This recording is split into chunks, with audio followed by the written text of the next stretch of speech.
Hi అండి. ఇప్పుడు night dinner అయితే ఇట్లా ప్రిపేర్ చేసుకున్నానండి. పచ్చిపులుసు చేసుకున్నాను. మా అత్తకు పచ్చిపులుసు అంటే బాగా ఇష్టం ఆమెకి. ఆమె ఎప్పుడైనా చేసి పంపించమంటారు. ఇట్లా చేసుకుంటానండి. ఆమెకైతే ఆనియను, ఈ తెల్లగడ్డ ఇవన్నీ కొంచెం బాగా పెద్ద పెద్దగా కనిపించేలాగా ఉండాలా. తెల్లగడ్డ అయితే ఇట్లా కట్ చేయకుండా వేసుకుంటే ఇంకా మనకి బాగా మనం బాగా తినొచ్చు. దానివల్ల ఉండే బెనిఫిట్స్ అంతా మనకి బాగా అందుతాయండి. పచ్చిగా తినలేము. పచ్చిగా తింటే 100% మనకి దాంట్లో ఉండే బెనిఫిట్స్ మనకొస్తాయి.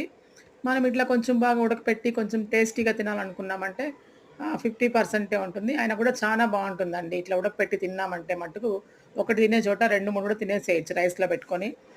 మనం వారంలో ఒక 2, 3 సార్లు ఇట్లా గాని తెల్లగడ్డ వాడుకున్నామంటే దాంట్లో ఉండే బెనిఫిట్స్ అన్నీ మనకి బాగా అందుతాయండి మన శరీరానికి. మనం మామూలుగా తినలేం కాబట్టి.